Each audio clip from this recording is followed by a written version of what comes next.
नमस्कार, राधे राधे। स्वागत है आप सभी का सुबोध इनफाइनाइट एजुकेशन में। आज हम बात करने वाले हैं यूनिट नंबर 5 के बारे में। 1 से लेकर 4 तक यूनिट हो चुकी है। आज 5 यूनिट की बात करेंगे और लास्ट यूनिट बचेगी आपके, जो 1 दिन बाद में हो जाएगी, मतलब कि परसों के दिन वो यूनिट भी आपकी कंप्लीट हो जाएगी और पीडियाट्रिक फर्स्ट का जो सिलेबस है वो कंप्लीट हो जाएगा। क्योंकि फर्स्ट यूनिट में मैंने आपको बताया था कि कुछ ही दिनों में हम आप ऐसे सुनोगे कि इसी के साथ कंप्लीट सिलेबस होता है, तो वो आप 1 दिन का और वेट कर लीजिए। उसके बाद में आपको यही सुनने को मिलेगा कि इसी के साथ आपका पूरा सिलेबस कंप्लीट हो चुका है पीडियाट्रिक का। फिर पीडियाट्रिक सेकंड बचेगी, चाइल्ड हेल्थ नर्सिंग सेकंड। वो भी आपके शेड्यूल के अकॉर्डिंग हम स्टार्ट कर देंगे 7 या फिर 10 जनवरी के पहले पहले आपका सिलेबस है पीडियाट्रिक फर्स्ट और पीडियाट्रिक सेकंड जो कंप्लीट हो जाएगा। आज हम बात करते हैं nursing management in common childhood disease. ठीक है, वन शॉट रहेगा ये यूनिट भी, BS nursing 5th semester and 6th semester दोनों के लिए। देखो, ये होता है आपके पहले सिलेबस की बात कर लेते हैं। ये आपके सिलेबस में दे रखा है, जो कि आईएनसी बेस्ड सिलेबस था आपका। उसके अंदर ये कुछ पॉइंट्स दे रखे हैं जो हम आज डिस्कस करने वाले हैं। कौन कौन से पॉइंट है? Nursing management in common childhood disease, respiratory system. Respiratory system में हम ये देखेंगे, ठीक है, और एंडोक्राइन में हम ये देखेंगे। तो टाइम वेस्ट करने की कोई जरूरत नहीं, आपको दिख रहा है सिलेबस। तो स्टार्ट करते हैं आज का लेक्चर। सबसे पहले हम देखते हैं रेस्पिरेटरी डिजीज। क्या? रेस्पिरेटरी डिजीज के डिसऑर्डर। अब देखो यहाँ पे लिख रखा है कि identification in and nursing management of congenital malformation. ठीक है, अब मालफॉर्मेशन, कंजेनाइटल मालफॉर्मेशन में बताया तो होता क्या है कि रेस्पिरेटरी से रिलेटेड बात चल रही है कि जब कंजेनाइटल मतलब कि बाय बर्थ, यानी कि बर्थ के साथ ही, बर्थ के दौरान जब कोई बीमारी है या फिर structure and physiological, anatomical and physiological structure में क्या है, डिफेक्ट है, तो वो क्या कहलाता है? कंजेनाइटल मालफॉर्मेशन कहलाता है। अब इसमें आपके 2 डिजीज दे रखी है, एक तो tracheoesophageal fistula and second one is congenital diaphragmatic hernia. दोनों की बात करते हैं अपन। सबसे पहले हम देखते हैं ट्रेक्यूइसोफेजियल फिस्टुला। तो tracheoesophageal fistula is a congenital condition in which there is an abnormal connection between trachea and oesophagus. ठीक है, पहले हम डायग्राम बनाते हैं। देखो, ये तो हो गया आपके पास क्या, ट्रेकिया हो गया, ठीक है, और ये क्या हो गया, इसोफेगस, और ये हो गया स्टोमक। ठीक है, लेकिन हुआ क्या है, अकॉर्डिंग टू योर डेफिनेशन, दोनों के बीच में क्या आ गया है, डिफेक्ट आ गया है, या फिर यहां से क्या है कि ये अटैच हो गया। ट्रेकिया और इसोफेगस है, उसमें क्या आ गया, कनेक्शन हो चुका है। उसमें क्या हो चुका है, कनेक्शन हो चुका है। ठीक है ना, तो ये कनेक्शन है, इसी को हम बोलते हैं ट्रेकियो इसोफेजियल फिस्टुला। ठीक है, अब इसके भी अलग अलग टाइप्स है, पहले बात करेंगे, लेकिन सबसे पहले आप देख ले कि होता क्या है। ये ट्रेकियो इसोफेजियल फिस्टुला है। इसमें फिस्टुला का मतलब क्या होता है? तो फिस्टुला का मतलब होता है, आप साइड में लाइन लिख लीजिए। फिस्टुला क्या होता है? फिस्टुला का मतलब होता है abnormal connection, abnormal connection between two structure, abnormal connection between two structure. जैसे बताया मैंने आपको, ट्रेकिया और इसोफेगस है, उनके बीच में एबनॉर्मल कनेक्शन हो गया। इस एबनॉर्मल कनेक्शन को ही हम क्या बोलते हैं, फिस्टुला नाम देते हैं। ठीक है, फिस्टुला हो गया। अब एक जो ये बीमारी है आपके पास, कौन सी, ट्रेकियो इसोफेजियल फिस्टुला, इसी को हम एक और नाम देते हैं, एक और नाम से जानते हैं उसे, ईए, इसोफेजियल एट्रेसिया। क्या? इसो इसोफेजियल एट्रेसिया या एट्रेसिया। ठीक है, ई ए। अब यहाँ पे एट्रेसिया, एट्रेसिया क्या होता है? एट्रेसिया क्या होता है कि ब्रेकडाउन ऑफ कंटिन्यूटी ऑफ और absent of opening of oesophagus. इसका मतलब क्या होता है, जैसे भी आपको हमने डायग्राम में बताया था कि ये तो हो गया क्या, ट्रेकिया, और ये क्या होगी, इसोफेगस और स्टोमक हो गया। लेकिन यहाँ पे क्या हो गया, यहाँ पे ब्रेकडाउन हो गया, ब्रेकडाउन हो गया, और यहाँ पे क्या हो गया, ब्रेकडाउन हो गया। ये एक सेकेंड, ये तो स्टोमक हो गया और ये हो गया इसोफेगस, और यहाँ पर ब्रेकडाउन होकर ये स्ट्रक्चर इससे कनेक्ट हो गई। ठीक है, तो ये कनेक्ट हुई है, इस कनेक्शन को तो बोलते हैं अपन फिस्टुला, और जो ब्रेकडाउन हुई है उसको हम बोलते हैं एट्रेसिया। ठीक है, आगे बात समझ में, चलो सर आगे चलते हैं, इसके टाइप्स के बारे में बात करें। देयर आर 5 टाइप्स, 5 टाइप्स होते हैं, 5 टाइप्स होते हैं इसके। ये तो नॉर्मल एनाटॉमी हो गई, देखो ये हो गया ट्रेकिया, ये इसोफेगस हो गया, ये स्टोमक हो गया, बिल्कुल इस तरीके से ये रहते हैं। लेकिन अगर एट्रेसिया विथ डिस्टल फिस्टुला, अब एक बात और आप समझो कि जैसे ये तो ट्रेकिया हो गया, और ये हो गया स्टोमक, ठीक है। चलो पहले कनेक्ट कर लेते हैं दोनों को। ये क्या होती है, नॉर्मल कंडीशन होती है। लेकिन अगर यहाँ से कट हो गया, सपोज यहाँ से कट लग गया, तो ये वाली ऊपर वाली तो होती है प्रोक्सिमल, और नीचे प्रोक्सिमल एंड हो गया, और जो नीचे वाला है पोर्शन वो होता है डिस्टल एंड, ठीक है। ऊपर वाला पोर्शन होता है प्रोक्सिमल एंड, और जो स्टोमक के पास होता है वो होता है डिस्टल एंड।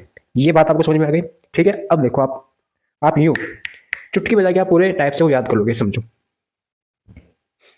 देखो अब यहाँ पे क्या है, मैंने बताया एट्रेसिया मतलब क्या होता है। एट्रेसिया का मतलब break down continuity of break down of continuity, break down of continuity. तो दोनों में क्या था, ये कंटिन्यूटी थी दोनों में, ठीक है। लेकिन यहाँ पे ब्रेक डाउन हो गया, तो ब्रेक डाउन हो गया, तो ये तो ब्रेक डाउन हो गया, ये हट गया साइड में, और फिस्टुला का मतलब है ये कनेक्ट हो गया, ठीक है ना। तो ये कनेक्ट हो गया, तो यहाँ पे क्या हुआ, एट्रेसिया। एट्रेसिया का मतलब कि एट्रेसिया का मतलब क्या बताया मैंने आपको, एट्रेसिया का मतलब बताया सर आपने ब्रेक डाउन ऑफ कंटिन्यूटी। तो यहाँ तो होगी ब्रेक डाउन ऑफ कंटिन्यूटी, लेकिन फिस्टुला कहाँ पर है, डिस्टिल। भाई नीचे का पोर्शन तो मैंने डिस्टिल बताया था, ऊपर का प्रोक्सिमल बताया था। तो डिस्टिल फिस्टुला का मतलब कनेक्शन, तो डिस्टिल कनेक्शन हो गया, मतलब डिस्टिल फिस्टुला हो गया। ओके, आगे चलते हैं। दूसरा टाइप है atresia with double fistula. Atresia मतलब ये ब्रेकडाउन है, कंटिन्यूटी है इसकी ब्रेकडाउन हो गई पहली चीज। तो ये तो एट्रेसिया हो गया विद डबल फिस्टुला, यहाँ भी फिस्टुला हो गया, यहाँ भी फिस्टुला हो गया, दो कनेक्टेड हो गए, दो कनेक्शन हो गए, तो ये क्या हो गया, एट्रेसिया विद डबल फिस्टुला, ठीक है। थर्ड टाइप देखते हैं अपन, ये तो हो गया एट्रेसिया। एट्रेसिया मतलब कि ब्रेकडाउन ऑफ कंटिन्यूटी, और फिस्टुला कहाँ पर है, यहाँ पर है। तो फिस्टुला कौन सा है, प्रोक्सिमल फिस्टुला। तो प्रोक्सिमल फिस्टुला, प्रोक्सिमल एंड पर है, तो प्रोक्सिमल फिस्टुला हो गया। अगला है एट्रेसिया। एट्रेसिया मतलब कि ये ब्रेकडाउन है होगी, कंटिन्यूटी है वो ब्रेकडाउन हो गई, किसी से कनेक्ट नहीं हुई, ठीक है। और last one is fistula, last one is fistula. ये लास्ट क्या हो गया, फिस्टुला हो गया। ना तो एट्रेसिया है, ना ही कुछ डबल फिस्टुला, कुछ नहीं, केवल फिस्टुला है, ठीक है। आगे समझ में, आगे चले। क्लिनिकल मैनिफेस्टेशन या क्लिनिकल फीचर्स की अगर हम बात करें DEF के, ट्रैकियोइसोफेजियल फिस्टुला के, तो इसमें आता है एक्सेसिव सलाइवेशन। क्या होता है, एक्सेसिव सलाइवेशन। क्योंकि जब एक बात बताओ आप, यहाँ प्रॉब्लम आ गई भाई, यहाँ पर क्या हुआ, एट्रेसिया हो गया, यहाँ से जो हम खा रहे हैं जो भी वो नहीं अंदर जा ही नहीं रहा। यहाँ पर क्या हो गया, ब्लॉकेज हो गया एक तरीके से।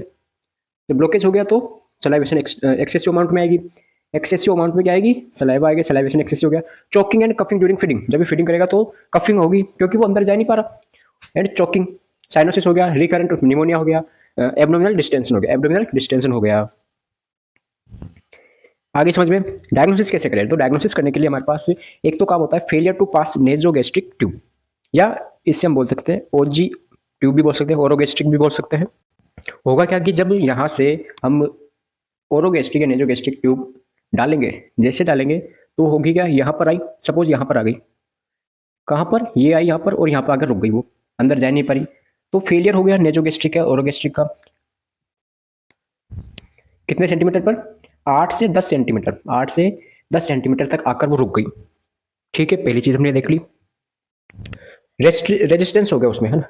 दूसरी हमने देखी एक्सरे, क्या देखा, चेस्ट एक्सरे। हम क्या करेंगे, चेस्ट एक्सरे कराएंगे। इसी के साथ साथ आप वो भी लिख सकते हो हिस्ट्री कलेक्शन, फिजिकल एग्जामिनेशन, वो तो सब में कॉमन है ही। नर्सिंग मैनेजमेंट क्या करें, तो नर्सिंग मैनेजमेंट के लिए हमें क्या करना पड़ेगा। फर्स्ट आता है कीप बेबी एनपीओ, बेबी को एनपीओ रखो, कुछ भी मत खिलाओ। Maintain head and elevation, head and elevation मतलब कि सेमी फाउलर पोजीशन दो, बेबी को सेमी फाउलर पोजीशन दो, ठीक है। Continuous section of oral secretion, जो भी ओरल सेक्रेशन है, जैसे भी हमने इसमें पढ़ा एक्सेसिव सलाइवेशन, तो उसका क्या है, सक्शन करते रहो आप, okay. Oxygen therapy as required, अगर ऑक्सीजन थेरेपी की नीड हो तो ऑक्सीजन थेरेपी चलाओ। Monitor respiratory status, prevent aspiration, pre operative and post operative care दो, जो हमने पहले पढ़ ली, पोस्ट और प्री दोनों हमने एक साथ देख ली। Parental education and emotional support, parents को क्या है, सपोर्ट दो, एजुकेशन दो, भाई ये करो, आप ये मत करो। और सर्जरी की बात करते हैं, सर्जरी के लिए अपन वो कर सकते हैं गेस्ट्रोस्टोमी, क्या कर सकते हैं, गेस्ट्रोस्टोमी के द्वारा हम इसको ट्रीट कर सकते हैं। नेक्स्ट पॉइंट आता है आपके पास कंजेनाइटल डायफ्रैग्मेटिक हर्निया। क्या आता है, कंजेनाइटल डायफ्रैग्मेटिक हर्निया। पहले तो हर्निया क्या होता है ये बता दो आप, हर्निया क्या होता है ये बता दो, हर्निया। तो सर हर्निया का मतलब होता है कि ऑर्गन्स क्या आ जाए, बाहर आ जाए, ऑर्गन्स बाहर आ जाए, हमारे जो ऑर्गन्स है वो वीक एरिया से बाहर आ जाए। सपोज हमारी एब्डोमिनल की वॉल है वो वीक हो गई, वीक हो गई तो और वहां से उस वॉल्व के थ्रू वो बाहर आ जाएंगे, ठीक है ना। ये होता है हर्निया। अब यहाँ पर कौन सा हर्निया दे रखा है, डायफ्रैगमेटिक हर्निया दे रखा है, वो भी कंजेनाइटल। कंजेनाइटल का मतलब पता है आपको क्या होता है, बर्थ, मतलब कि बचपन से हो, कंजेनाइटल डिफेक्ट है, ना कि एक्वायर्ड। एक तो होता है कंजेनाइटल, एक होता है एक्वायर्ड। तो कंजेनाइटल डिफेक्ट हो गया of the diaphragm allowing abdominal organs to herniate into the thoracic cavity. तो इसमें होता क्या है कि जो थोरेसिक कैविटी है, ठीक है ना, ये लंग्स हो गए, और इसके बाहर जो थोरेसिक कैविटी है, तो थोरेसिक कैविटी से वो यहाँ पर क्या है, डायफ्राम है। डायफ्राम यहाँ पर क्या हो गया, डायफ्राम हो गया। तो हुआ क्या, congenital defect of diaphragm. Diaphragm का कंजेनाइटल डिफेक्ट होता है, जिसमें क्या होता है, एब्डोमिन के जो ऑर्गन है वो बाहर आ जाते हैं, थोरेसिक कैविटी में आ जाते हैं। जो भी एब्डोमिन के ऑर्गन है वो क्या आ जाएंगे, बाहर आ जाएंगे। ठीक है, यहाँ पर डायफ्राम का डिफेक्ट हो गया है, जिससे कि ये वीक हो गया। वीक हो गया तो जो एब्डोमिन का जो भी ऑर्गन्स थे वो बाहर आ गए, उससे हम क्या बोलते हैं, हर्निया बोलते हैं, कंजेनाइटल डायफ्रामेटिक हर्निया बोलते हैं। क्लिनिकल फीचर्स की बात करते हैं तो फर्स्ट आता है सीवियर रेस्पिरेटरी डिस्ट्रेस।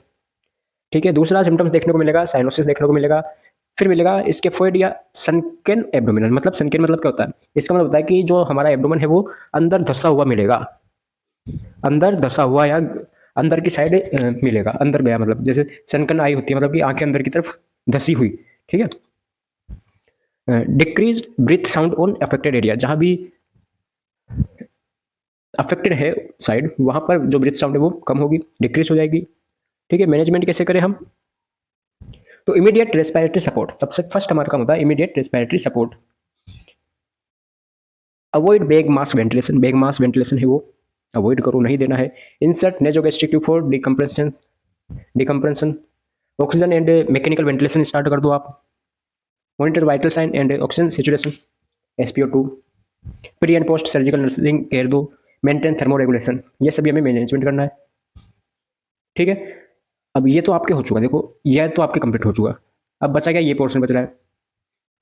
इस पोर्शन में ये तो इतने ज़्यादा पूछे नहीं जाते, लेकिन इसका हम थोड़ा थोड़ा देख लेते हैं। भाई मैनेजमेंट तो अप्रोक्स सभी का सेम रहता है, हम कुछ इसका इंट्रो और कुछ सिम्टम्स वगैरह देख लेते हैं, फिर ये हम अभी थोड़ी देर बाद में स्टडी कर लेंगे। पहले हम करते हैं अदर्स में। फर्स्ट आता है अदर्स में एक्यूट नेजो फेरेंजाइटिस, जिसे कॉमन कोल्ड भी बोलते हैं। होता क्या ये, acute नेजो pharyngitis is a viral infection. क्या है, वायरल इन्फेक्शन है of the upper respiratory tract.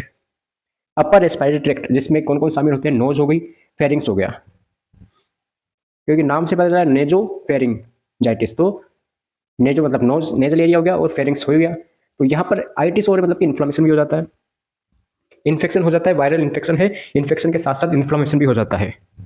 तो commonly seen in children, children में देखने को मिलता है ये। क्लिनिकल फीचर्स की बात करते हैं तो इसमें रनी नोज, नाक बहती रहेगी, है ना, स्नीजिंग हो गया, छींकें आती रहेगी, माइल्ड फीवर, और थ्रोट, ये इसमें सिम्टम्स देखने को मिलेंगे। नेक्स्ट आता है टॉन्सिलाइटिस। क्या आता है, टॉन्सिलाइटिस। अब देखो आप बोलोगे सर इसका इटियोलॉजिकल फैक्टर क्या है, तो इसका इटियोलॉजिकल फैक्टर है, ये कोजेज है इसका, वायरल इन्फेक्शन है, वायरल इन्फेक्शन हो गया। फिर आता है tonsillitis. Tonsillitis is an inflammation, जिसके पीछे आइटिस लगे मतलब इन्फ्लामेशन है, inflammation of the tonsil. Tonsil भी कौन सा, पेलेटियन टॉन्सिल। पेलेटियन टॉन्सिल में इन्फ्लामेशन हो जाए, usually caused by bacterial and viral infection. Clinical features जैसे सोर थ्रोट हो गया, फीवर हो गया। एनलार्ज टॉन्सिल, टॉन्सिल क्या हो जाते हैं, एनलार्ज हो जाते हैं, साइज में बड़े हो जाते हैं। डिफिकल्ट इन स्वेलिंग, ठीक है, निकलने में प्रॉब्लम होगी। टॉन्सिलाइटिस हो गया। अब इसका एटियोलॉजिकल फैक्टर क्या हो गया, बैक्टीरियल एंड वायरल इन्फेक्शन हो गया। ब्रोंकाइटिस, ब्रोंकाइटिस वही इन्फ्लामेशन, और inflammation of the bronchial, inflammation of the bronchial mucous membrane leading to cough and increase mucus production. इसमें क्या होता है, इन्फ्लामेशन हो जाता है किसका, ब्रोंकियल म्यूकस मेम्ब्रेन का इन्फ्लामेशन हो जाता है, जिसके कारण कफ, और कफ होगा पहली, दूसरी म्यूकस प्रोडक्शन ज़्यादा होगा। क्लिनिकल फीचर्स क्या क्या देखने को मिल सकते हैं, कफ हो गया, वीजिंग हो गई, वीजिंग साउंड, टेकिपनी हो गया, फीडिंग डिफिकल्टी हो गई। ठीक है, ये भी वही किसके कारण होता है, इन्फ्लामेशन है, इन्फेक्शन है। ब्रोंकियोलाइटिस क्या है, bronchiolitis, bronchitis is an inflammation of the bronchial mucous membrane leading cough. ठीक है, इसमें वही सेम चीज़ है, ठीक है, दोनों में सेम है। निमोनिया क्या गया, निमोनिया, निमोनिया क्या होता है सर, अब आपने एडल्ट हेल्थ नर्सिंग में पढ़ रखा है, MSN में पढ़ रखा है, ज़्यादा पढ़ना तो वहाँ पे पढ़ सकते हो आप। Pneumonia is an acute infection of lungs. Lungs parenchyma की, लंग्स पेरेनकाइमा की एक इन्फेक्शन होता है, एक्यूट इन्फेक्शन होता है, रिजल्टिंग जिसके रिजल्ट में इन्फ्लामेशन एंड एल्वुलाई, एल्वुलाई है उसमें कॉन्सेंट्रेशन हो सकता है, जैसे ये एल्वुलाई हो गई, ये हो गया हमारे पास क्या लंग्स, और ये क्या हो गई एल्वुलाई हो गई, ठीक है, इसमें हो जाता है, ठीक है। इसमें वही सिम्टम्स फीवर, कफ, चेस्ट रिट्रैक्शन हो गया, चेस्ट रिस्ट्रिक्शन, फास्ट ब्रीथिंग, जल्दी जल्दी सांस आएगी, फास्ट ब्रीथिंग हो गया, ब्रोंकियल अस्थमा, क्या होता है ब्रोंकियल अस्थमा, देखो इसमें भी सिम्टम्स वही है, मतलब सब में क्लिनिकल फीचर्स वही होते हैं। ज़्यादा हो तो चेस्ट पेन दे सकते हो आप, चेस्ट पेन हो गया। अब इनके अब अभी बताएंगे आपको सब कॉमन में। Bronchial asthma is an chronic inflammatory disorder of the airway, airway का क्रोनिक इन्फ्लामेशन होता है ये, characterised by reversible airway obstruction, wheezing and breathlessness, ठीक है। अब सुनो, अब देखो क्लिनिकल फीचर्स देख लिए, सिम्टम्स वगैरह देख लिए, कारण देख लिया, सभी में कारण वही, इन्फेक्शन है, किसी में इन्फ्लामेशन, बैक्टीरियल इन्फेक्शन वगैरह हो गया। अब इनके डायग्नोसिस में क्या हो सकता है, आप बोलोगे सर इसमें आपने कुछ नहीं बताया, केवल सिम्टम्स बता के और थोड़ा बहुत इंट्रो देकर छोड़ दिया आपने, इनका आपने डायग्नोसिस कुछ नहीं बताया। डायग्नोसिस इसलिए नहीं बताया क्योंकि सब में डायग्नोसिस सेम है। क्या है, फर्स्ट है history collection and physical examination, हो गया पहला पॉइंट। दूसरा हो गया चेस्ट एक्सरे, हो गया, ठीक है, या इमेजिनिंग टेस्ट हो गया जिसमें चेस्ट एक्सरे आ गया, ठीक है। तो ये कुछ कॉमन क्या होता है डायग्नोसिस इवैल्यूएशन है, जो कि आपको सब में लिखने हैं, ठीक है। इसी के साथ आप और भी इसमें ऐड कर सकते हो, जैसे स्पुटम टेस्ट हो गया, वैसे तो इसमें नहीं आता लेकिन आप ऐड कर सकते हो क्योंकि रेस्पिरेटरी इन्फेक्शन है, तो ठीक है, होगी बात समझ में आ गई। अब आप बोलोगे सर मैनेजमेंट में, तो मैनेजमेंट में क्या है, मैनेजमेंट में वही सेम चीज़ें हैं, क्योंकि ये क्या है इन्फेक्शन है, बैक्टीरियल वायरल इन्फेक्शन है, तो एंटीबायोटिक टिकाऊ, एंटीवायरल टिकाऊ, तो broad spectrum antibiotic administration, provide provide position, एक एप्रोप्रिएट पोजीशन प्रोवाइड कर दो, भाई कॉमन मैनेजमेंट है वो लिख के आओ ना आप। और क्या कर सकते हैं, ऑक्सीजन थेरेपी, एप्रोप्रिएट ट्रीटमेंट दो, प्रिस्क्राइब ट्रीटमेंट दो, ठीक है, वो आप इसमें लिख के आ सकते हो। पेन हो रहा है तो पेन किलर, एनाल्जेसिक्स वगैरह आप दो, ये हो गया। नेक्स्ट आता है एंडोक्राइन सिस्टम डिसऑर्डर, दूसरा पोर्शन आता है इसमें एंडोक्राइन सिस्टम डिसऑर्डर, तो इसमें फर्स्ट सिम्टम्स आता है या फर्स्ट डिजीज आती है juvenile diabetic mellitus, juvenile diabetes mellitus होती क्या है सर, ये डायबिटीज मेलाइटस क्या होती है, सुनो, juvenile diabetes mellitus is a chronic metabolic disorder of childhood, childhood की कॉमन मेटाबॉलिक डिसऑर्डर होता है, जिसमें क्या देखने को मिलता है आपको, एब्सोल्यूट इंसुलिन डेफिशिएंसी, इसमें इंसुलिन की क्या हो जाती है, कमी हो जाती है, इंसुलिन की कमी हो जाती है। अब इंसुलिन की कमी हो गई, ये N auto immune disorder character bye insulin deficiency. देखो इंसुलिन करता क्या है, बॉडी में इंसुलिन क्या करता है सर, बॉडी में इंसुलिन का काम होता है मेनली ग्लूकोज को कंट्रोल करना, ग्लूकोज कंट्रोल करने का काम होता है, ठीक है, ग्लूकोज को कंट्रोल करने का काम होता है। ग्लूकोज क्या है, ग्लूकोज एक कार्बोहाइड्रेट होता है जो कि हमें एनर्जी प्रोवाइड करता है, तो ग्लूकोज को कौन कंट्रोल कर रहा है, इंसुलिन कर रहा है। अब इंसुलिन की कमी हो गई तो ब्लड में ग्लूकोज की अमाउंट ज़्यादा हो जाएगी, ब्लड में ग्लूकोज की अमाउंट ज़्यादा हो जाएगी, तो ज़्यादा हो जाएगी तो आपको सिम्टम्स देखने को मिलेगा, क्या सिम्टम्स क्या क्या देखने को मिलेगा, तो सिम्टम्स देखने को मिलेगा हाइपर ग्लाइसेमिया, बिल्कुल। देखो इटियोलॉजिकल फैक्टर की बात करते हैं, auto immune destruction of beta cell, pancreas होता है, क्या होता है, पेनक्रियाज होता है, उसमें 3 सेल का नाम सुना होगा आपने, अल्फा बीटा गामा, ठीक है, या डेल्टा। तो उसमें क्या है कि जो बीटा सेल होती है, कौन सी, जो बीटा सेल होती है वो करती है इंसुलिन का, ठीक है, इंसुलिन है, इंसुलिन बीटा सेल की डिस्ट्रक्शन के कारण कम हो जाता है, इटियोलॉजिकल फैक्टर हो गया, जेनेटिक फैक्टर हो सकता है इसमें, वायरल इन्फेक्शन हो सकता है, एनवायरमेंटल फैक्टर्स हो सकते हैं, ये कोजेज हो सकता है किसका, जुवेनाइल डायबिटिक मेलाइटिस का। सिम्टम्स या क्लिनिकल फीचर्स देखने को मिलेगा वही जो डायबिटीज में होते हैं मेनली, पोलीयूरिया हो गया, पोलीडिस्पिया डिप्सिया हो गया, पोलीफेजिया, ये 3 चीज कॉमन है, ये तीनों क्या है, मेन है, पोली पोली पोली, ठीक। इसी के साथ वेट लॉस हो सकता है, फैटिक एंड वीकनेस हो गया, डिलेड वुंड हीलिंग, नोक्चुरल मतलब कि बेड वेटिंग जब कंट्रोल नहीं रहता, ठीक है ना, यूरिन पर कंट्रोल नहीं रहता। इन्वेस्टिगेशन, इन्वेस्टिगेशन में जैसे कि अभी मैंने आपको बताया कि ग्लूकोज का अमाउंट बढ़ जाता है किसमें, ब्लड में, तो glucose fasting blood glucose is increase, random blood glucose है वो 200 mg/dl से ज़्यादा हो जाती है, HbA1c इंक्रीज हो जाएगी, यूरिन शुगर एंड कीटोन्स। अब कीटोन्स का क्या है भी बताऊंगा मैं आपको, blood ketone level in DK, diabetic ketone, ठीक है। अब सुनो, अब आपको बताते हैं क्या कीटोन का क्या रोल होता है। कीटोन बॉडीज आपने सुना होगा, कीटोन बॉडी बायोकेमिस्ट्री में पढ़ा था आपने, तो कीटोन बॉडीज एक बार वापस से रिवाइज कर देते हैं। कीटोन बॉडीज क्या होती है? कीटोन बॉडी क्या होती है, जब हमारे अंदर ग्लूकोज कम हो जाए या फिर सही तरीके से काम नहीं करे तो हमें एनर्जी कौन देगा? क्योंकि अब यहाँ पर ग्लूकोज कंट्रोल नहीं है, ग्लूकोज सही तरीके से काम नहीं कर रहा, बढ़ तो रहा है लेकिन वो ब्लड में बढ़ रहा है, सही तरीके से काम नहीं कर रहा ग्लूकोज, तो क्या करेंगे? तो क्या करेंगे, कार्बोहाइड्रेट के बाद में फैट यूज होता है, आपको बताओ तो भाई, सबसे पहले कार्बोहाइड्रेट यूज होता है एनर्जी के सोर्स में, उसके बाद में फैट यूज होगा, उसके बाद में प्रोटीन यूज होगा। ये तीन चीज आपको पता होगी, कार्बोहाइड्रेट, फैट एंड प्रोटीन। जब फास्टिंग करते हैं, व्रत करते हैं, भूखे रहते हैं, कुछ खाते पीते नहीं है बहुत दिनों तक, तो कार्बोहाइड्रेट यूज होता रहता है। ये जब कार्बोहाइड्रेट खत्म हो जाए, कंप्लीट हो जाए, एंड हो जाए कार्बोहाइड्रेट का, उसके बाद में फैट काम करता है। उसके बाद में हमें एनर्जी कौन देता है? फैट देता है। उसके बाद में अगर फैट भी मान लो हो चुका कंप्लीट, उसके बाद में प्रोटीन हमें एनर्जी देगा। क्या देगा? प्रोटीन एनर्जी देगा। ये हमने बात कर ली। अब सुनो, अब हुआ क्या, प्रोटीन है, इसको हम साइड में कर लेते हैं, अभी प्रोटीन का कोई रोल नहीं है। एक तो फैट हो गया और एक कार्बोहाइड्रेट हो गया। तो फैट का, कार्बोहाइड्रेट फर्स्ट एनर्जी सोर्स होता है, ये एनर्जी दे रहा है हमें। अगर ये हट जाए, इसके बाद में क्या होगा भाई, यहाँ पे ग्लूकोज सही तरीके से काम नहीं कर रहा है, तो उसका क्या हुआ, वो एनर्जी नहीं प्रोवाइड करा हमें, तो हम कुछ तो करेंगे ना एनर्जी के लिए, एनर्जी के लिए कुछ करेंगे, तो कार्बोहाइड्रेट को हटा दो, अब आएगा फैट की बारी, हम एनर्जी लेंगे फैट से। तो जब वो एनर्जी नहीं दे रहा तो फैट क्या करेगा, फैट टूट जाएगा, फैट टूट कर ब्रेकडाउन हो जाएगा फैट का, और फैट टूट कर क्या बनाएगा, कीटोन बॉडी बनाएगा। क्या बनाएगा? कीटोन बॉडी बनाएगा। और ये कीटोन बॉडी है, फिर हमें क्या है, एनर्जी मिलेगी। और यही कीटोन बॉडी किस में देखने को मिलेगी? यूरिन में। और ठीक है ना, जो यहाँ पे इन्वेस्टिगेशन देखा था, यूरिन शुगर एंड कीटोन्स, ठीक है, ओके। और ब्लड में भी कीटोन लेवल देखने को मिलेगा। अब मैनेजमेंट की बात कर लेते हैं। भाई इंसुलिन की कमी हुई है तो हम इंसुलिन को चढ़ाएंगे, इंसुलिन एडमिनिस्ट्रेशन करेंगे। आपने देखा होगा इंसुलिन के इंजेक्शन लगते हैं, ठीक है ना, पेट में लगाते हैं, तो इंसुलिन एडमिनिस्ट्रेशन करेंगे।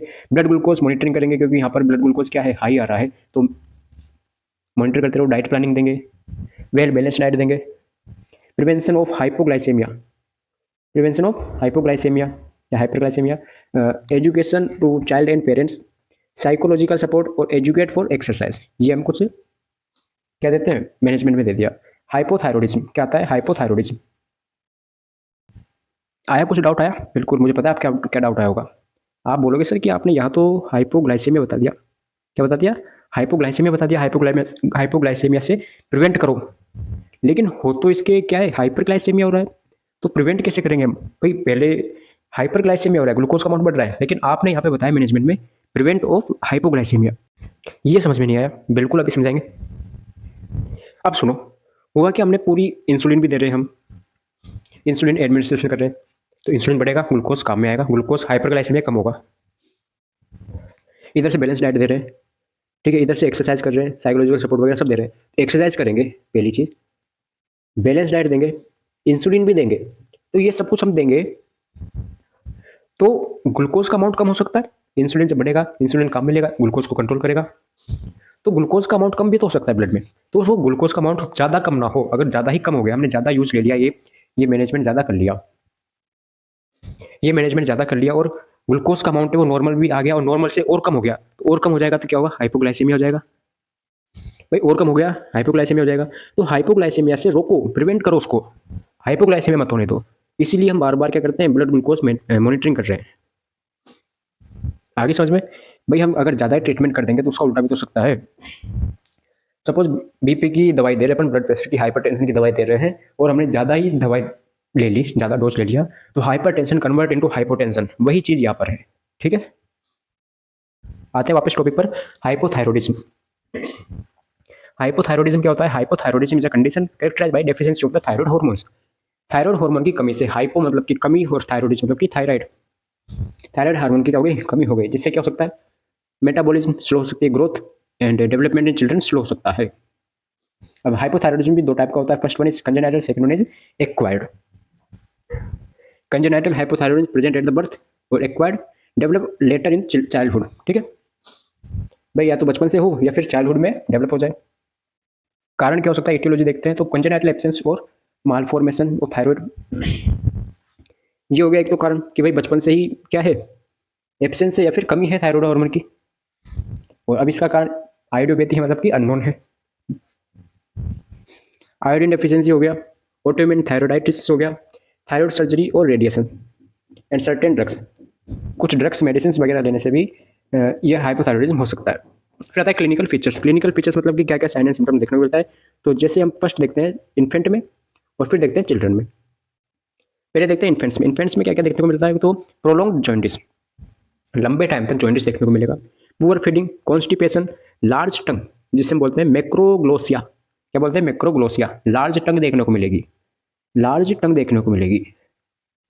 डिलेड माइलस्टोन, माइलस्टोन क्या होता है भाई, 3 महीने में क्या करता है, 4 महीने में क्या करता है, ठीक है, वो चलता कब है, उठता कब है, दौड़ता कब है, कितनी एज में वो रन करता है बच्चा, तो वो सभी माइलस्टोन थे, उसमें डिले हो जाएगा।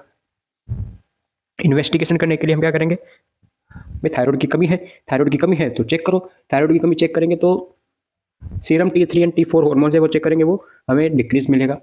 एफिशिएंसी मिलेगी, TSH है वो हमें इंक्रीज मिलेगा। न्यूबॉर्न स्क्रीनिंग टेस्ट और थायराइड स्कैन इफ नीडेड, अगर जरूरी हो तो थायराइड स्कैन भी करवाओ। ठीक है, मैनेजमेंट में क्या करें, मैनेजमेंट में थायरोक्सिन की कमी है तो थायरोक्सिन रिप्लेसमेंट थेरेपी कराओ, पहली चीज हो गई।